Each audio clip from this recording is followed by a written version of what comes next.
Hello friends, मैं अंबिका कुमारी और आप देख रहे हैं लेट्स लर्न विथ अंबिका। कैसे हैं आप सभी? उम्मीद है बहुत अच्छे होंगे। यहाँ पे आपको हिंदी साहित्य का थ्योरी क्लास कंप्लीट कराया जा रहा है, जिसमें हम बहुत ही अच्छे से डिटेल में सारी चीज़ों को कंप्लीट कर रहे हैं। जिसके अंदर हमने हिंदी साहित्य का इतिहास ग्रंथ खत्म कर लिया है, आदिकाल हमने फिनिश कर लिया है, भक्ति काल हमने खत्म कर लिया है और रीति काल भी हमने फिनिश कर लिया है। तो उम्मीद है आपने उसको कंप्लीट कर लिया होगा। अगर आपने उसको कंप्लीट कर लिया है, बार बार उसका आप रिवीजन कर रहे हैं, उसका नोट्स बना के उसका रिवीजन कर रहे हैं, तो डेफिनेटली आपको बहुत ज़्यादा जो है अब रिलीफ लग रहा होगा और आपको साहित्य में एक अच्छी पकड़ महसूस हो रही होगी। अब देखिए, हिंदी साहित्य का एक बहुत बड़ा पार्ट है आपका आधुनिक काल, जो कि हम आज से स्टार्ट करने जा रहे हैं। आधुनिक काल अपने आप में बहुत ही विस्तृत है और यहाँ से आपके बहुत ज़्यादा प्रश्न भी हैं जो पूछे जाते हैं। तो अगर मैं बात करूँ तो आदिकाल, भक्ति काल, रीति काल, ये सबसे क्वेश्चन तो पूछे जाते हैं, लेकिन आधुनिक काल से आपको कंपैरेटिवली ज़्यादा क्वेश्चन देखने को मिलते हैं। तो हम अब आधुनिक काल आज से स्टार्ट कर रहे हैं, ठीक है। तो मैं आप सभी से रिक्वेस्ट करूंगी कि जिन्होंने भी नहीं देखा है, सबसे पहले आप उसे कंप्लीट कीजिए। मेरे चैनल पे आपको बहुत सारे क्वेश्चन प्रैक्टिस मिल जाएंगे। तो आप आदिकाल के क्वेश्चन लगाइए, उसके बाद भक्ति काल का पूरा थ्योरी कंप्लीट करने के बाद उसका क्वेश्चन लगाइए, रीतिकाल कंप्लीट करने के बाद रीतिकाल का क्वेश्चन लगाइए। आपको तो सारे क्वेश्चन जो है वो आपको बिल्कुल थ्योरी के अंदर से ही मिल जाएंगे। सभी चीज़ें बहुत ही सिस्टमैटिक ढंग से आपको करवाई जा रही हैं, बस आपको कंप्लीट देखना है। तो चलिए बिना किसी देरी के हम स्टार्ट करते हैं। और आपको भी जो है बिल्कुल निरंतर पढ़ाई अपनी करनी पड़ेगी, क्योंकि देखिए ये बात बहुत ही दुर्भाग्यपूर्ण है, लेकिन सच्चाई है कि जो वैकेंसी है वो आपका एक चुनावी मुद्दा बन के रह चुका है। और यहाँ पे आप देख सकते हैं कि अभी बिहार का चुनाव होने वाला है। इसके अंदर आपको देखने को मिल रहा है कि बीपीएससी टीआरई 3 का जैसा इनका रवैया था, मुझे तो लग रहा था कि ये इसी को एक्सटेंड करते जाएंगे और बिल्कुल चुनाव के समय में ही इन्हें नियुक्ति पत्र देना होगा। तो लेकिन अभी जो आप देख रहे हैं कि न्यूज़ 18 के संवाददाता जो है रजनी सर जी, उनके द्वारा ये बताया गया है कि 9 मार्च को आपका जो है होने जा रहा है। तो ये सभी बातें आप जान रहे होंगे, आपने बहुत जगह देखा भी होगा, ये सभी न्यूज़ चल रही है। मैंने टेलीग्राम में भी आप सभी को बताया था, डाल दिया था न्यूज़, आप सभी देख ही रहे होंगे। और इसलिए अब हो सकता है अगर 9 मार्च को अगर रियल में आपको ज्वाइनिंग लेटर मिल जाता है, तो आप ये मान के चलिए कि फिर टीआरई 4 में आपको बिल्कुल भी समय नहीं मिलने वाला है। बहुत ही रफ्तार से चीज़ें चलेंगी, जैसे आपने देखा था टीआरई 1 और 2 में। तो यहाँ पे देखिए, कभी भी स्टूडेंट के हित पर बात नहीं की जाती है। उनका जो काम है, टाइम जैसे जैसे बढ़ेगा वो वैसे वैसे काम करेंगे। अगर उनके पास समय कम होगा, वो बहुत ही तेज़ी से रफ्तार से चीज़ों को लेके जाएंगे। तो आपको अपनी तैयारी बेहतर रखनी पड़ेगी। अगर आप सोचेंगे कि फॉर्म फिलअप होगा उसके बाद हम पढ़ाई करेंगे, तो बिल्कुल आप भूल जाइए और आप समझिए कि आप नेक्स्ट वैकेंसी की तैयारी कर रहे हैं। इस बार तो हो नहीं सकता। इसीलिए थोड़ा सा मैच्योरिटी के साथ और निरंतर अपनी पढ़ाई को करते रहना है, आपको विराम नहीं लगाना है अपनी पढ़ाई पर। तो चलिए यही नोट के साथ हम स्टार्ट करते हैं। तो आज का जो क्लास रहेगा वो बहुत ही ज़्यादा इम्पॉर्टेंट है, क्योंकि इसके अंदर हमने आधुनिक काल में नामकरण को कवर किया है, समय सीमा क्या रही इसकी। इसके बाद हिंदी गद्य का उद्भव और विकास, ये मेन टॉपिक आज हमारा होने वाला है। किस प्रकार से जो है हिंदी गद्य का विकास हुआ, इसको हम देखेंगे। जिसके अंदर हम जैसे कि ब्रज भाषा में जो गद्य की प्रारंभिक रचनाएं रही हैं, वहाँ से आपके क्वेश्चन पूछे जाते हैं, उसको हम देखेंगे। इसके बाद खड़ी बोली गद्य की प्रारंभिक रचनाओं को हम देखेंगे। एक बार मैं आपको दिखा देती हूँ। अब देखिए यहाँ पे जो है हिंदी गद्य का उद्भव और विकास हमारा यहाँ से स्टार्ट हुआ है, कि आप यहाँ पे देख रहे हैं सबसे ज़्यादा इम्पॉर्टेंट आपका ये दो रचना है, जो कि गोकुलनाथ का है। और ये आप जानते हैं, आपने पढ़ा है इसको भक्ति काल में, लेकिन ये आपका गद्य रचना है, इसलिए आपको इसको भी देखना होगा। जिसके बाद हम यहाँ पर जो है बहुत अच्छे से टेबल के माध्यम से पूरा ब्रज भाषा गद्य की प्रारंभिक रचनाओं को देखेंगे। और ये आपका बहुत ज़्यादा पूछा जाता है, खास करके अगर मैं बात करूँ, बैताल पच्चीसी हो गया, ये दो जो आपका है ये तो है ही इम्पॉर्टेंट। इसका बैताल पच्चीसी भी आपका कई बार पूछा गया है, वैशाख के महात्म्य भी आपका काफ़ी बार पूछा गया है। तो ये सब क्वेश्चंस आपके बन जाते हैं, तो इसको हम देखने वाले हैं। इसके बाद हम यहाँ पर खड़ी बोली में जो भी गद्य की प्रारंभिक रचनाएं हैं, उन रचनाओं को देखेंगे, उनके रचयिता क्या हैं, कौन है, और क्या रचना काल रहा है, उसको हम बहुत अच्छे से यहाँ पे सारा देखेंगे। इसके बाद हम जानेंगे कि किस प्रकार से हिंदी को और भी ज़्यादा प्रमोट किया गया। कौन थे वो 2 व्यक्तित्व जिनका प्रश्न में काफ़ी बार जिक्र मिलता है, जिसके अंदर आ जाएंगे लक्ष्मण सिंह, राजा लक्ष्मण सिंह और शिव प्रसाद सितारे हिंद। इनके बारे में आज हम जानेंगे।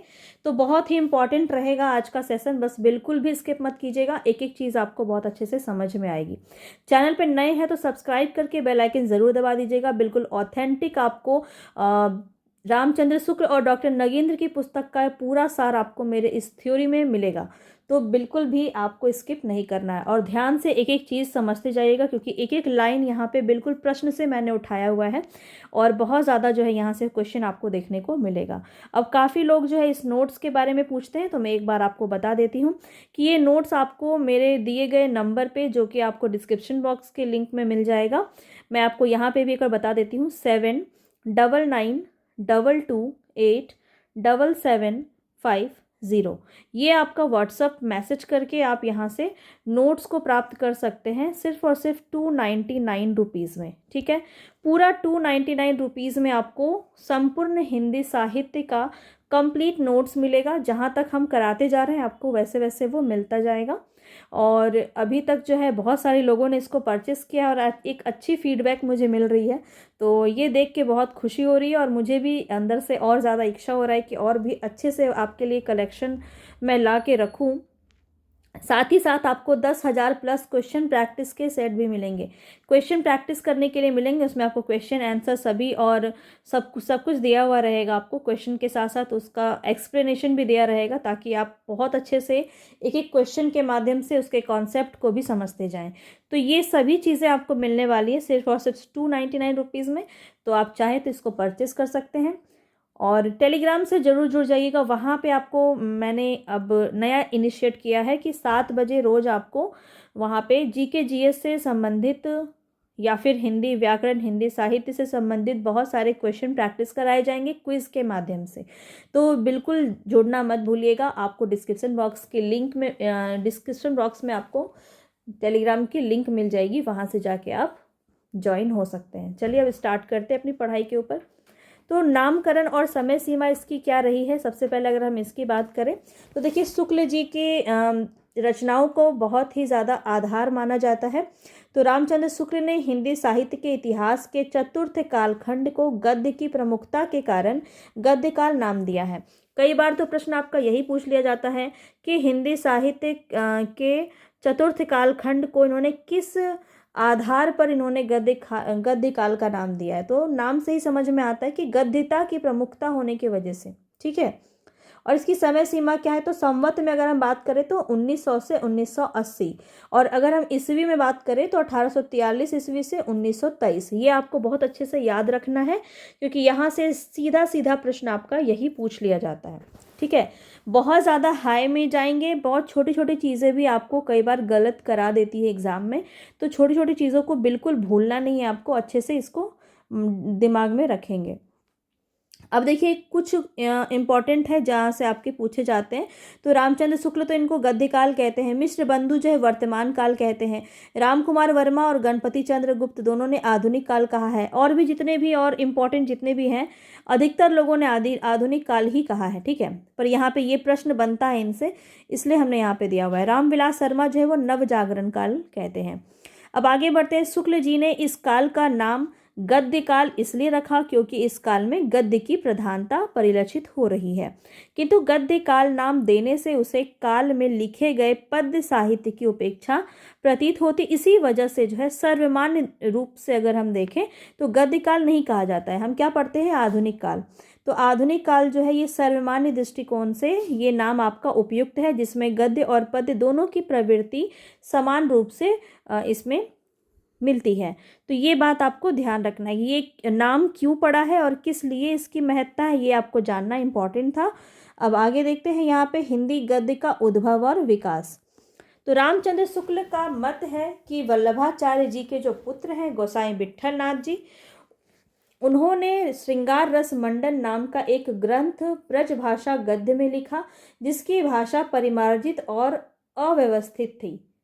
ठीक है, ये बात आपको यहाँ पे ध्यान देना है, अपरिमार्जित होगा यहाँ पे, माफ़ कीजिएगा, अपरिमार्जित होगा यहाँ पे, ठीक है। अपरिमार्जित और अव्यवस्थित थी, इसको मैं यहाँ पे ठीक कर दूंगी, ठीक है।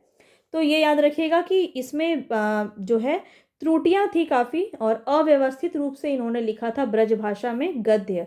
किन्होंने, तो याद रखिएगा यहाँ पे विट्ठल नाथ जी जो है उनकी रचना है श्रृंगार रस मंडन। तो ये रचना आपको याद रखना है, क्योंकि यहाँ से ये प्रश्न आपका काफ़ी बार बन जाता है। इसके उपरांत वार्ता साहित्य की रचना गद्य में हुई, यद्यपि इस अब तक शताधिक वार्ता ग्रंथ प्राप्त हो चुके हैं, मतलब बहुत सारे वार्ता ग्रंथ मिले हैं, लेकिन 2 ग्रंथ जो है वो बहुत ही ज़्यादा इम्पॉर्टेंट है। एक तो 84 वैष्णव की वार्ता और दूसरा 252 वैष्णव की वार्ता। तो इन दोनों वार्ता ग्रंथों के रचयिता कौन है? मूल रूप से वल्लभाचार्य जी के जो पुत्र हैं गोसाई गोकुलनाथ, विट्ठल नाथ के पुत्र है, ठीक है, गोकुलनाथ, जिन्होंने अनुयायियों ने विस्तार देकर ग्रंथ रूप प्रदान किया। तो 84 वैष्णव की वार्ता में किसके शिष्य का वर्णन है? ये प्रश्न आपका काफ़ी बार पूछा जाता है, तो इसको ध्यान में रखिएगा कि 84 वैष्णव की वार्ता जो है उसमें वल्लभाचार्य के शिष्यों का वर्णन है, और 200 वैष्णव वार्ता जो है उसमें गोसाई विट्ठल नाथ के शिष्यों का वर्णन है। याद कैसे रखेंगे? तो बोलता है ना कि जो बेटा है वो बाप से भी आगे बढ़ गया है, मतलब बाप जो है वो है आपका वल्लभाचार्य जी, यानी पिता जो है वो है वल्लभाचार्य जी। उनके कम शिष्यों का वर्णन है 84, और 252 शिष्यों का वर्णन है उनके बेटे विट्ठल नाथ के शिष्य के बारे में। तो ऐसे आप याद रख सकते हैं। ये जस्ट मैंने आपको याद करने के लिए बस बताया है, इसको ऐसा कुछ आप दिमाग में मत रखना। और देखो, वल्लभ संप्रदाय का वार्ता साहित्य गोसाई विट्ठल नाथ और गोकुल नाथ के वचनामृत पर आधारित है। अब ये आपको ध्यान रखना है कि जो ये वल्लभा संप्रदाय की जो वार्ता साहित्य है, वो जो विट्ठल नाथ की जो वाणी है, गोकुल नाथ ने जो भी शिक्षा दी, उन सभी को लिपिबद्ध किसने किया, मतलब किसने लिखा? तो उनके जो थे श्री भट्ट, श्री कृष्ण भट्ट, कल्याण भट्ट और हरिराय, इन्होंने इसको रचना के रूप में संकलित किया। तो ये बात आपको ध्यान रखना है। आगे हम देखेंगे तो हरिराय की गणना ब्रजभाषा गद्यकारों में सबसे ऊपर की जाती है। कथात्मक और कथ्य निरूपक दोनों प्रकार के गद्य जो है वो हरिराय जी ने लिखे हैं। वार्ता साहित्य प्रायः प्रचार परक, शिष्यात्मक और स्वदेश्य होता है। मतलब वार्ता साहित्य में किस प्रकार की चीज़ों को ज़्यादा प्रमुखता से दिखाया गया है? तो उनके जो भी धर्म है उसका प्रचार प्रसार करना, शिक्षात्मक यानी कि शिक्षा, ज्ञान, उपदेश देना, और एक प्रकार से समाज को एक अच्छे दृष्टि की तरफ ले जाने के उद्देश्य से जो है इसकी रचना की जाती थी। उसकी भाषा में तत्सम और अर्ध तत्सम शब्दों की बहुलता है। 84 वैष्णव की वार्ता 17वीं सदी के उत्तरार्ध में लिखी गई है। प्रश्न ये वाला काफ़ी बार पूछा गया है, ध्यान रखिएगा। और अगर 252 वैष्णव की वार्ता की बात करें तो औरंगजेब के समय में ये लिखी गई है। अब ये भी आपको याद होगा, नाभादास द्वारा रचित अष्टयाम 1603।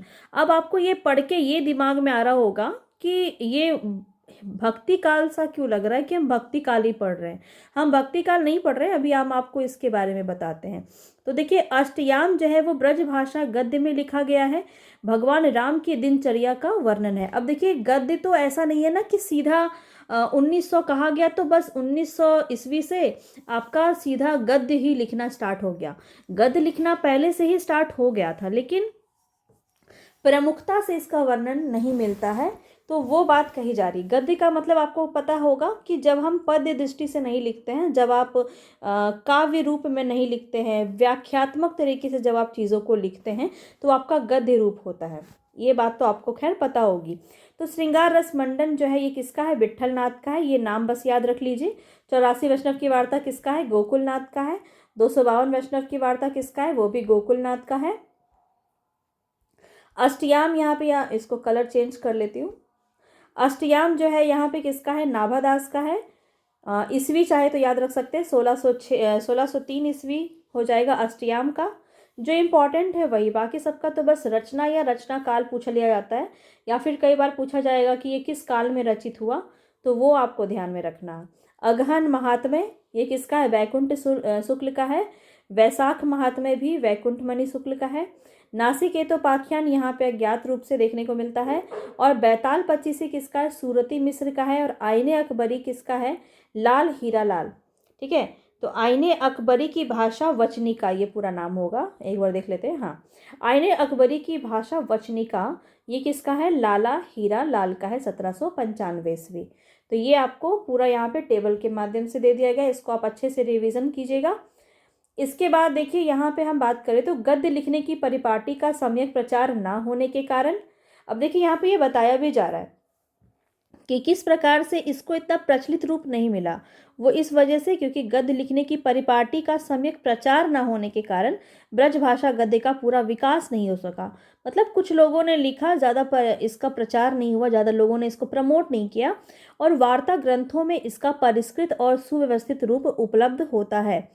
आगे चलकर काव्य की ज्योतिकाएं लिखी गईं और उन गद्य का रूप बहुत आसक्त और अव्यवस्थित रहा। मतलब यहाँ तक आते आते शुद्धता नहीं थी चीज़ों में, अव्यवस्थित ढंग से ये लिखा जाता था।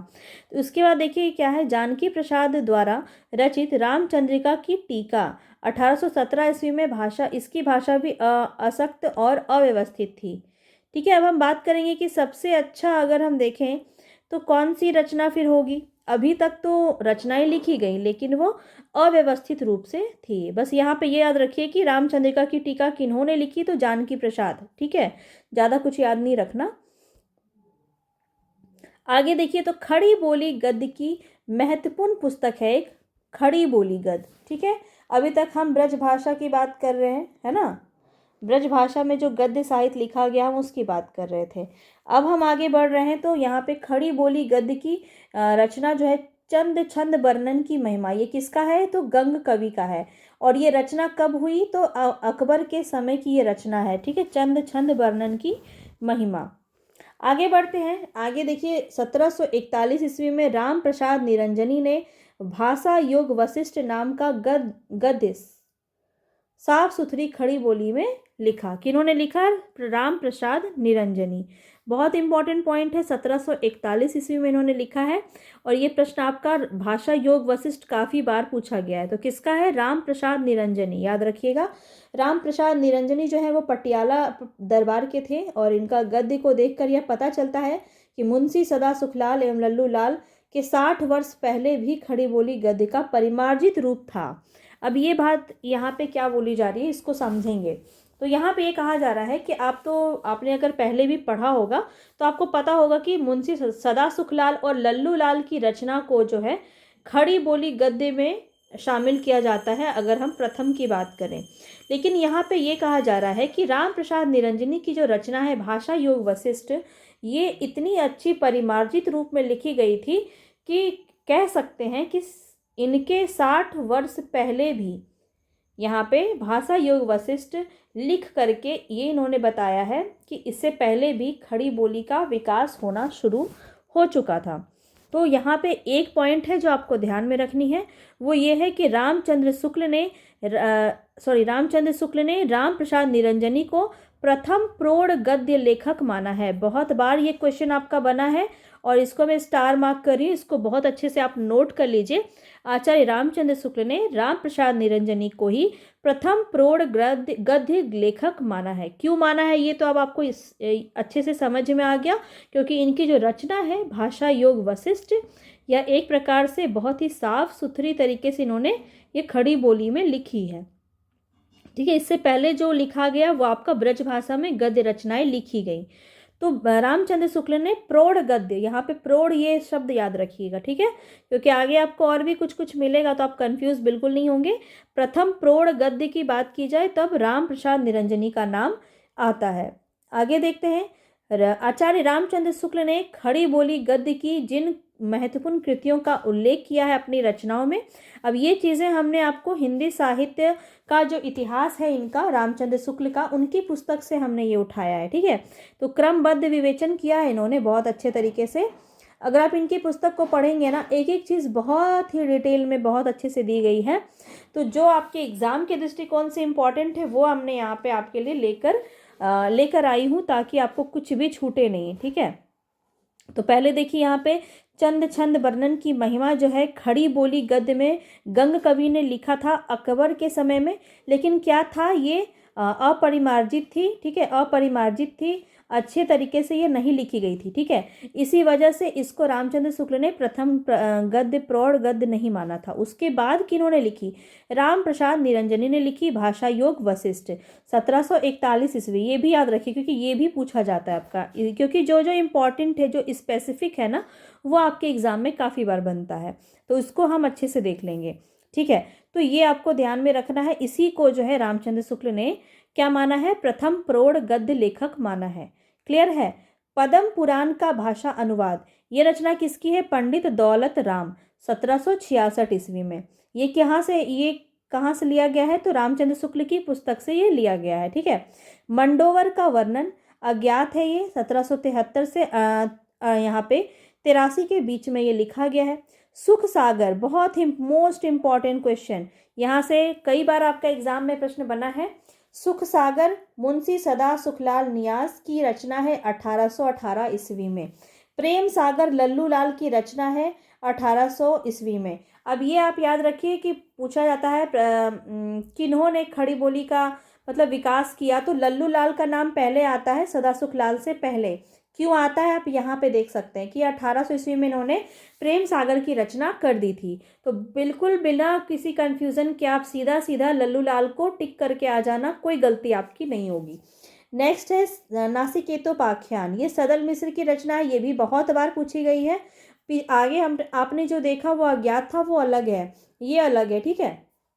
वो आपका ब्रज भाषा में गद्य की प्रारंभिक रचनाओं को जब हम देख रहे थे, वहां पे आपने देखा था नासिकेतोपाख्यान, ठीक है, जो कि आपका लगभग 1800 ईस्वी में हुआ था। और यहाँ पे भी आपका जो है 1800 ईस्वी में हुआ है सदल मिश्र के द्वारा। रानी केतकी की कहानी, ये काफ़ी बार आपने पढ़ा होगा, इसी को उदयभान चरित भी कहते हैं। ये क्वेश्चन आपका बहुत बार पूछा गया है। रानी केतकी कहानी को और किस नाम से जाना जाता है, तो उदयभान चरित। और ये किसकी रचना है, इंसा अल्लाह खां की रचना है। बहुत इंपॉर्टेंट पॉइंट है, इसको भी नोट कर लेंगे आप, ठीक है। आगे देखिए, लल्लू लाल जी के बारे में हम थोड़ा सा जिक्र करेंगे। यहाँ पे जो भी इम्पोर्टेंट पॉइंट इनके माध्यम से आपके एग्जाम में अगर पूछे जाते हैं तो वो ये हैं, इसको हम देख लेंगे।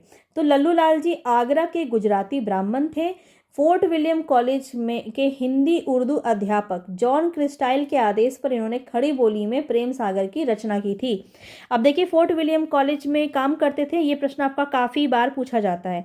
कई बार तो बहुत सारा आपका दे दिया जाता है कि इनमें से कौन जो है जो फोर्ट विलियम कॉलेज में जिन्होंने अपना अध्यापन कार्य किया है। तो इस प्रकार से भी आपके क्वेश्चन काफ़ी बार बनते हैं, तो ध्यान रखिएगा, ये बहुत ज़्यादा इम्पॉर्टेंट इस माध्यम से हो जाता है। क्लियर है, तो इसको हम अच्छे से समझ लेंगे।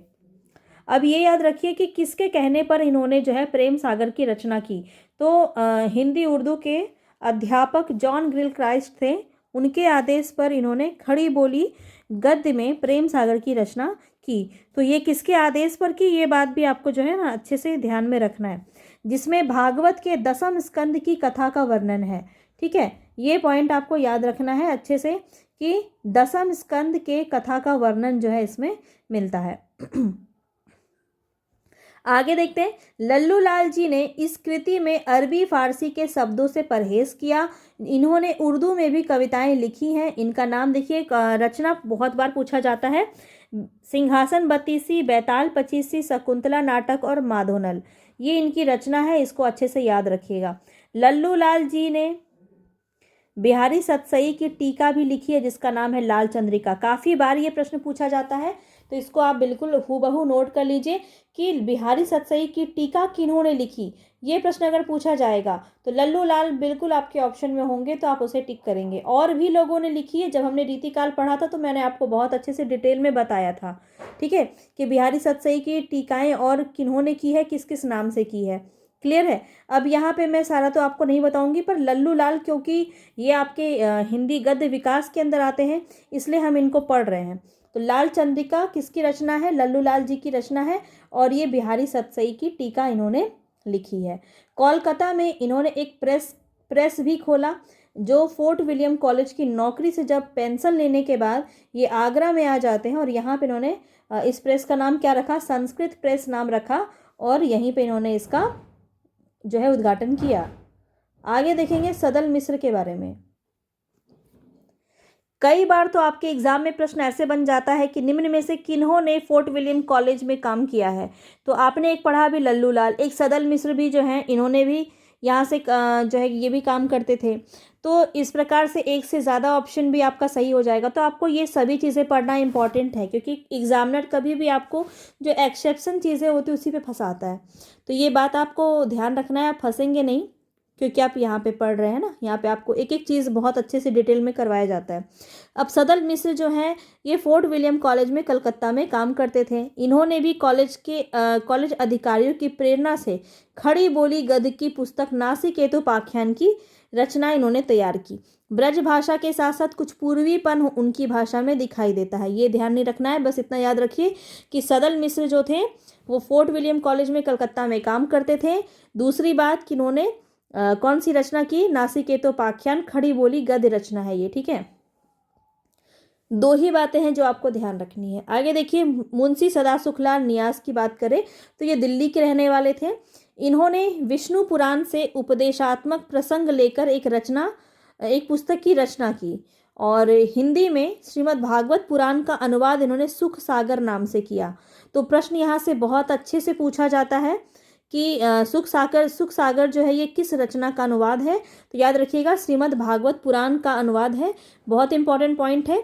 हाँ, इन्होंने अपनी मर्जी से ये रचना की थी, इन्होंने किसी अधिकारी के कहने पर, किसी से प्रेरणा लेकर इन्होंने ग्रंथ नहीं लिखा था। इन्होंने हिंदुओं की बोलचाल की शिष्ट भाषा में अपनी रचनाएं लिखी थी। आगे बढ़ते हैं। इंसा अल्लाह खां जो है वो उर्दू के प्रसिद्ध शायर थे, जो दिल्ली के उजड़ने पर लखनऊ चले गए। इंसा अल्लाह खां ने रानी केतकी की कहानी, या इसी को क्या कहते हैं, उदयभान चरित, ये दोनों ही नाम याद रखेंगे, दोनों ही किसके हैं, इंसा अल्लाह खां के हैं, ठीक है। ये दोनों एक ही रचना है, रानी केतकी की कहानी या उदयभान चरित। ये काफ़ी बार इसी प्रकार से प्रश्न आपका बन जाता है। 1800 के आसपास इन्होंने ये रचना की थी।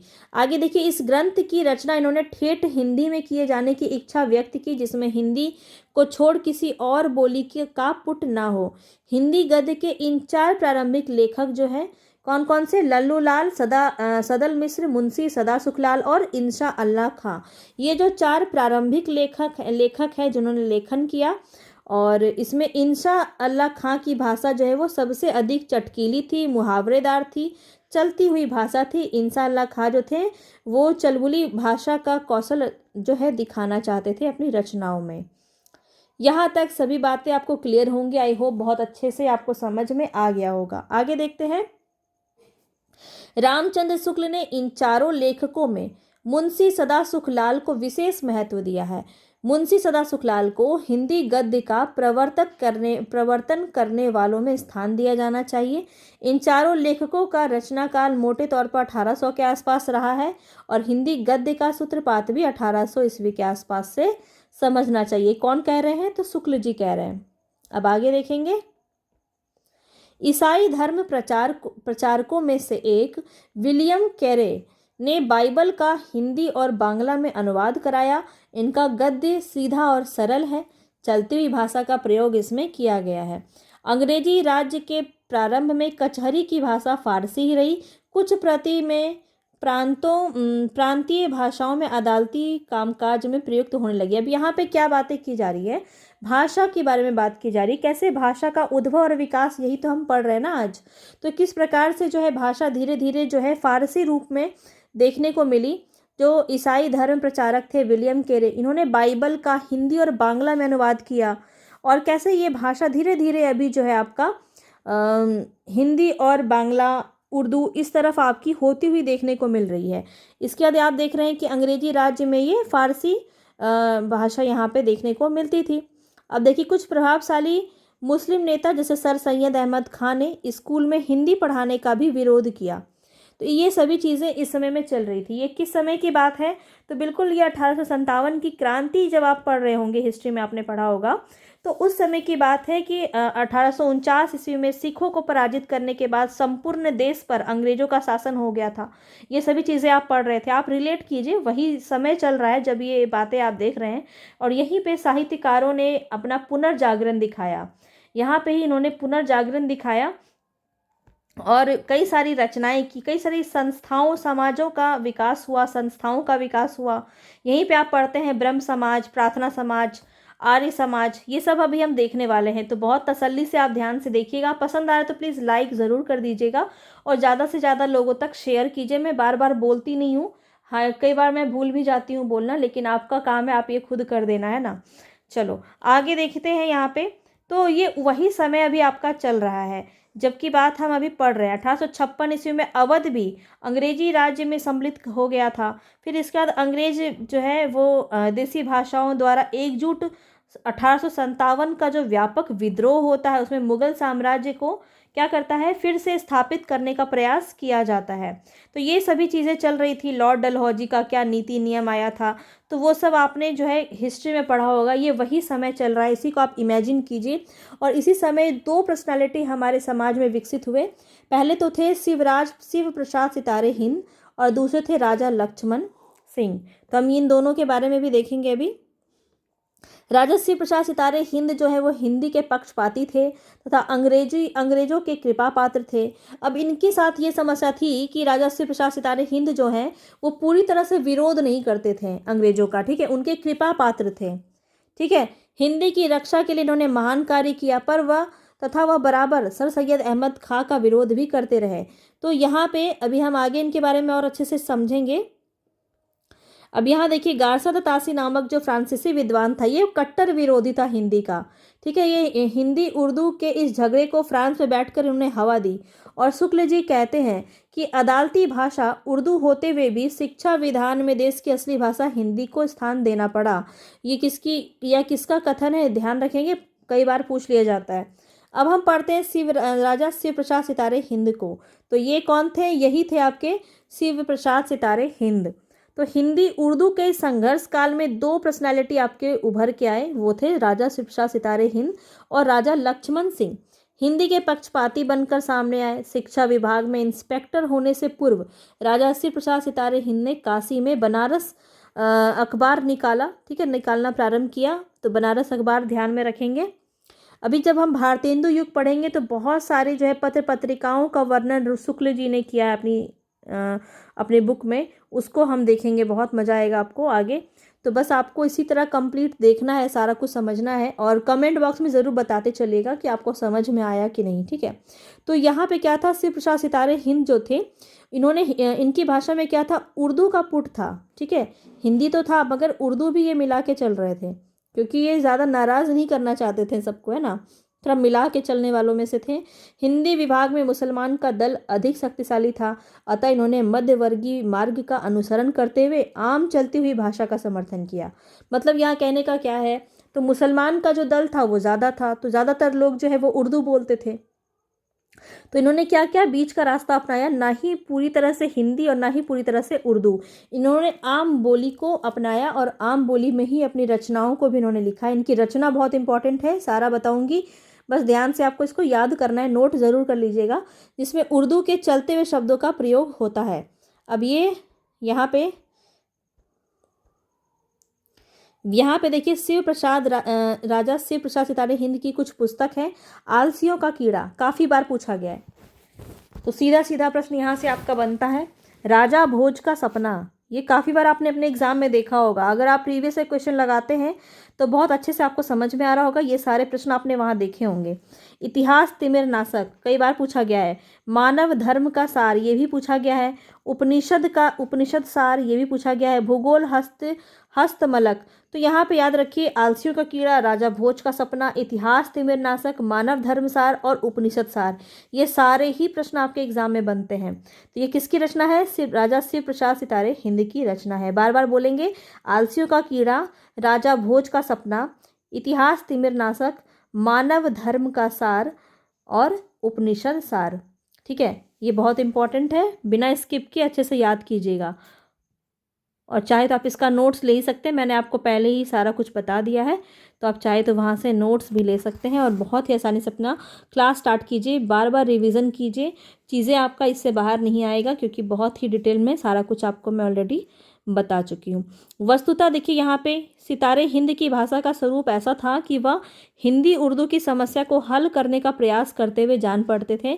इसमें कोई संदेह नहीं कि उन्होंने बड़ी चतुराई से हिंदी की रक्षा की, अन्यथा मुसलमान नेता हिंदी को स्कूली शिक्षा से ही बाहर कर देने के लिए अंग्रेजों में दबाव बना रहे थे।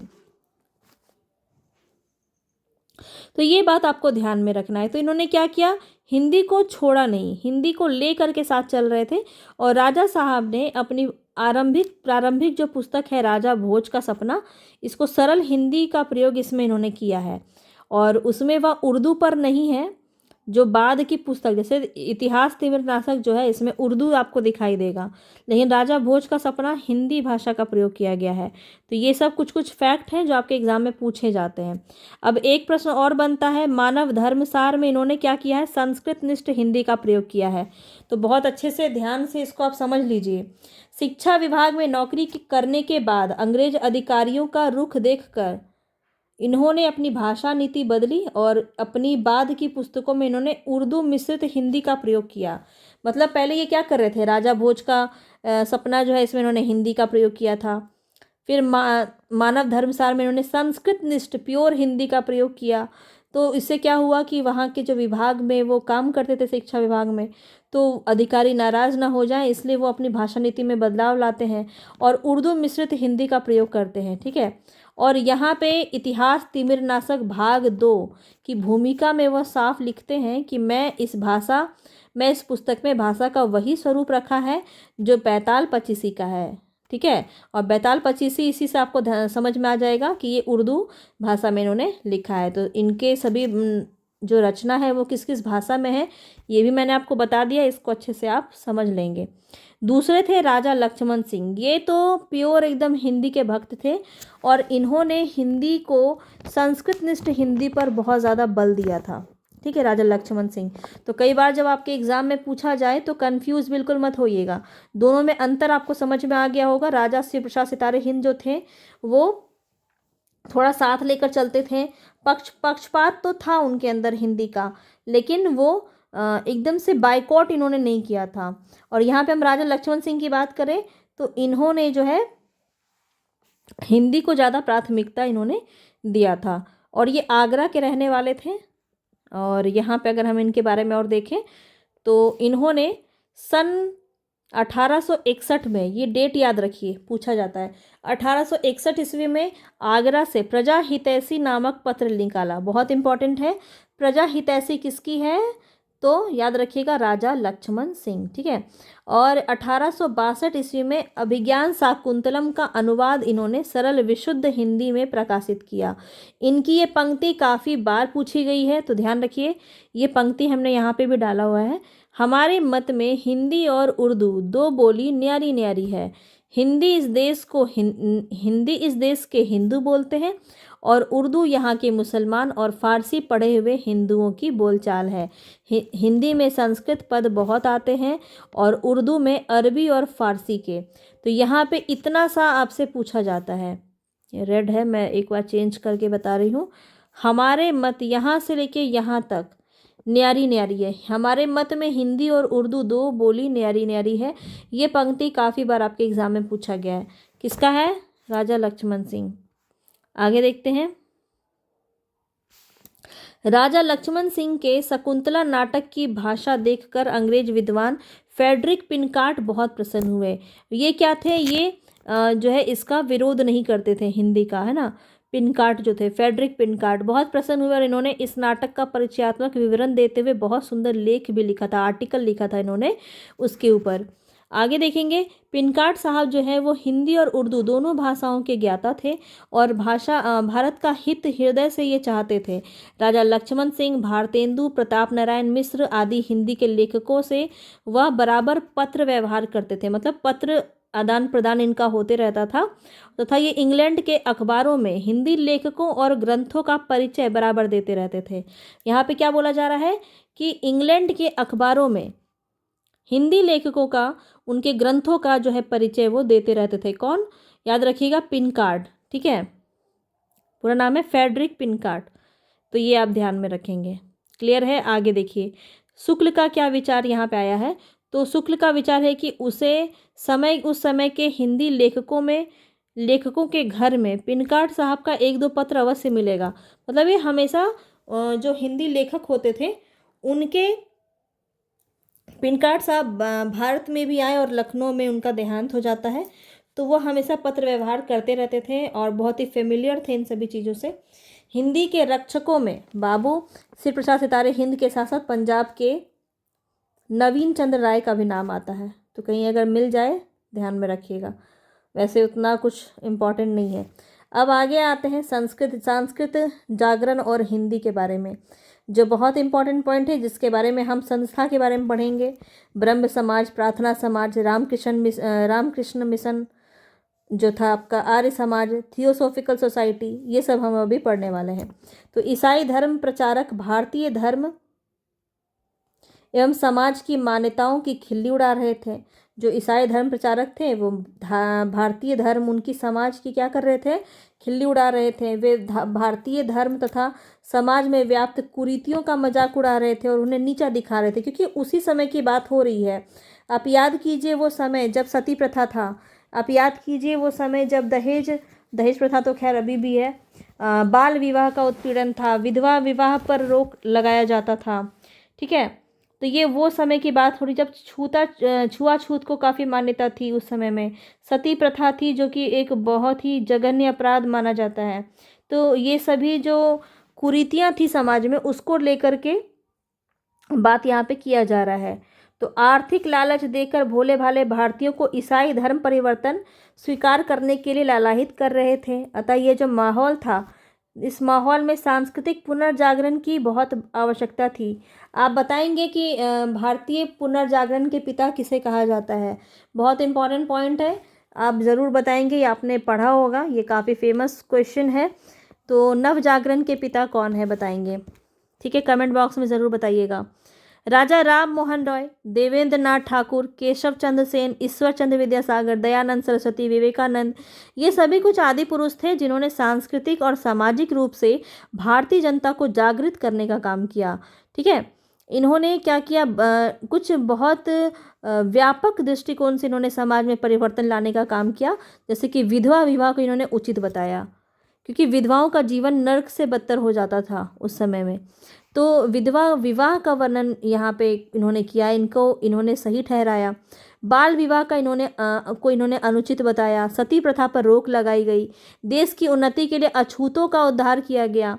तो इसके लिए कुछ समाज विकसित हुए, जैसे कि एनजीओ वगैरह भी के टाइम पे होता है ना, उसी प्रकार से कुछ संस्थाएं बनाई गई, जिसमें आता है आपका ब्रह्म समाज, प्रार्थना समाज, Ramakrishna mission, Arya Samaj, theosophical society, इन सभी की स्थापना की गई। अब इसको एक एक करके समझ लेते हैं और यहीं तक क्लास रहेगा। इसमें हमने बहुत अच्छे से हिंदी गद्य का विकास समझ लिया अच्छे से, और जो इस समय में होने वाले जो नव जागरण, जो भी सांस्कृतिक कल्चरल दृष्टिकोण से जो भी जागरण हुए, जो भी संस्थाएं बनी, उसको हमने देखा, क्योंकि ये सभी कुछ आपके एग्ज़ाम में पूछा जाता है और आधुनिक काल का जो स्टार्ट है वो आपका यहीं से माना जाता है, ठीक है।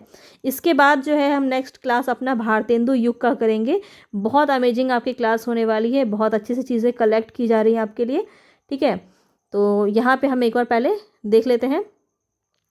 अंग्रेजी पद्धति के स्कूल कॉलेज की स्थापना तथा लॉर्ड मैकाले जैसे अंग्रेजी परस्त लोगों के कारण भारत में उच्च शिक्षा के माध्यम के रूप में अंग्रेजी का बोलबाला प्रारंभ हो गया था। तो लॉर्ड मैकाले पूरी तरह से अंग्रेजी शिक्षा पर जोर देते थे और अंग्रेजी शिक्षा का प्रचार प्रसार बंगाल में सबसे पहले हुआ। बहुत इंपॉर्टेंट पॉइंट है, स्टार मार्क करिए, इसको भी आप ध्यान से याद रखिए, क्योंकि कोलकाता विदेशी व्यापारिक गतिविधियों का केंद्र था। आपको पता है कि कोलकाता में क्या था, पोर्ट था, जहाँ से समुद्री मतलब व्यापार बहुत अच्छे से होता था, व्यापारिक केंद्र था वहाँ पे। तो वहाँ पे चीज़ें बहुत जल्दी से प्रचार प्रसार होते थे, तो इसीलिए अंग्रेजी शिक्षा का प्रसार प्रसार भी क्या हुआ, बंगाल में सबसे पहले हुआ, ठीक है। अब देखिए यहाँ पे अंग्रेजी शिक्षा प्राप्त व्यक्तियों को नौकरी आसानी से मिल जाती थी।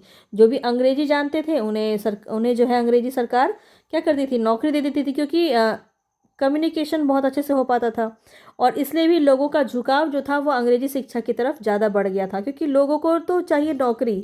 तो राष्ट्रीय पुनर्जागरण या देश प्रेम या राष्ट्र प्रेम की बात तो वो बाद में करेंगे ना, जब उनके पैकेट में पैसा होगा, जब पेट में अनाज होगा, है ना।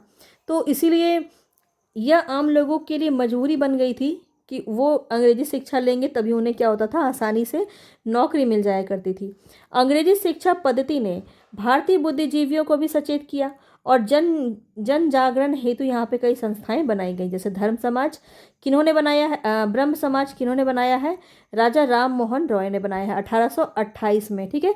और 1829 में ही जो है आपका सती प्रथा का अंत होता है। और ये किस गवर्नर के द्वारा किया गया, ये सभी बातें आपको मैंने हिस्ट्री में पढ़ाया हुआ है, और आप मुझे कमेंट बॉक्स में ज़रूर बताइएगा कि किस गवर्नर के कार्यकाल में जो है सती प्रथा का अंत होता है 1829 में। प्रार्थना समाज किसके द्वारा है, केशव चंद्र सेन 1867 ईस्वी में। इसके बाद आप देखेंगे रामकृष्ण मिशन। रामकृष्ण मिशन जो है ये विवेकानंद के द्वारा किया गया। आर्य समाज जो है स्वामी दयानंद सरस्वती के द्वारा किया गया, बम्बई में 1867 ईस्वी में। थियोसॉफिकल सोसाइटी मैडम ब्लावत्स्की, ठीक है, 1875 ईस्वी में न्यूयॉर्क में। इसी का अडियार मद्रास में भी इसकी एक संस्था खोली गई थी, जो एनी बेसेंट के द्वारा चलाया जा रहा था। तो ये सब आपने पढ़ा होगा, हिस्ट्री का पार्ट है ये। यहाँ पे भी आपको थोड़ा बहुत देखने को मिल रहा है, पर डिटेल पार्ट आपको हिस्ट्री में मिला होगा इसका। एग्जाम में हिंदी साहित्य में जो पूछा जाता है वो हम पढ़ रहे हैं, ठीक है। थियोसॉफिकल सोसाइटी की एक शाखा 1882 ईस्वी में अडियार के मद्रास में खोली गई, और इस संस्था की इंग्लैंड शाखा से संबंधित थी कौन, एनी बेसेंट, ठीक है। एनी बेसेंट को आप जानते होंगे। 1893 ईस्वी में भारत आई, और इस समिति के विकास के लिए उन्होंने कार्य किया। एनी बेसेंट अपने असाधारण एवं गतिशील व्यक्तित्व के कारण जो है, यहाँ पे आपको एक बात ध्यान रखना है कि इन्होंने बहुत सारे भारतीयों का ध्यान आकृष्ट किया था, और बनारस का सेंट्रल हिंदू कॉलेज की संस्था भी इन्होंने खोली थी, ठीक है। बनारस का सेंट्रल हिंदू कॉलेज किनके द्वारा खोला गया, एनी बेसेंट, याद रखेंगे। अब हम आर्य समाज की तरफ बढ़ते हैं। आर्य समाज के संस्थापक स्वामी दयानंद सरस्वती ने यद्यपि हिंदू धर्म और संस्कृति के उन्नयन हेतु इस संस्था की स्थापना की, तथापि समूचे देश में भारतीय भावना का संचार किया। राष्ट्रभाषा हिंदी का प्रचार करने का श्रेय भी इनको ही जाता है, किसको, दयानंद सरस्वती को। आर्य समाज याद रखिएगा, है ना। और इसके बारे में और क्या इंपॉर्टेंट है, तो स्वामी जी ने सत्यार्थ प्रकाश की रचना की, सत्यार्थ प्रकाश की रचना की, हिंदी में की, और आर्य समाज का सारा कामकाज जो है हिंदी में प्रारंभ किया गया। और ऐसे में श्री केशव चंद्र सेन के सुझाव पर आर्य समाज का विशेष प्रभाव उत्तर प्रदेश, गुजरात और पंजाब में भी रहा। आर्य समाज ने अनेक शिक्षण संस्थाओं की स्थापना भी की। पुस्तकों, पत्र पत्रिकाओं, उपदेश, प्रवचन, शास्त्रार्थ के अनुवाद, ग्रंथों के माध्यम से हिंदी के प्रचार प्रसार में बहुत ही महत्वपूर्ण भूमिका इन्होंने निभाई थी। भाई बहुत सारे अनुवाद ग्रंथों का इन्होंने यहाँ पे प्रयोग किया। फिर नव जागरण का काम किया। राष्ट्र जो जनता थी उनके राष्ट्रीय चेतना का विकास इन्होंने किया, ठीक है, अपनी रचनाओं के माध्यम से। तो इस प्रकार से आप देखेंगे कि यहाँ पे क्रांति का टाइम था, ये पूरी तरह से जन क्रांति देखने को मिलती है। साहित्य जो है एक महत्वपूर्ण भूमिका निभाते हैं साहित्यकार। अपने स्वतंत्र चेतना, राष्ट्रीय चेतना को काव्य के माध्यम से इन्होंने जो है अपनी भावनाओं को व्यक्त किया था इन्होंने, ठीक है। आर्य समाज ने निश्चय ही हिंदी गद्य साहित्य में को समृद्ध कर उसे नवीन गति प्रदान की थी। तो संक्षेप में हम ये कह सकते हैं कि बाबू हरिश्चंद्र से पूर्व हिंदी गद्य की दो शैलियाँ विद्यमान थी। एक तो उर्दू फारसी, जो कि शब्दों से युक्त खिचड़ी भाषा है, जिसको शिव प्रसाद सितारे हिंद जो है वो नेतृत्व कर रहे थे। और दूसरी शैली थी संस्कृत निष्ठ शब्दों की, जो कौन कर रहे थे, राजा लक्ष्मण सिंह। तो इतनी बातें आपको ध्यान से समझ में आ गई होंगी। उम्मीद है कि आपको सारा कुछ बहुत अच्छे से समझ में आया होगा। और फिर भारतेंदु जी अपनी भाषा के माध्यम से इस मार्ग को और अपनाते हैं, और कैसे गद्य विकास करते हैं, ये सब हमने नेक्स्ट चैप्टर में हम पढ़ेंगे। भारतेंदु युग बहुत अच्छे से सभी चीज़ों को समझेंगे। भारतेंदु युग में जो भी इम्पोर्टेंट है, ये शुक्ल जी के द्वारा किस प्रकार से इसका वर्गीकरण किया गया है, नगेंद्र के द्वारा किस प्रकार से वर्गीकरण किया गया, ये सब हम देखने वाले हैं अपने नेक्स्ट क्लास में। तो कैसा लगा क्लास ज़रूर बताइएगा। ज़्यादा से ज़्यादा वीडियो को लाइक कीजिए, ठीक है। और मिलेंगे नेक्स्ट वीडियो में। पसंद आया होगा तो प्लीज़ ज़रूर कमेंट बॉक्स में बताइएगा, और अगर नोट्स चाहिए तो आप मुझसे कांटेक्ट कर सकते हैं। मिलेंगे नेक्स्ट वीडियो में, तब तक के लिए धन्यवाद।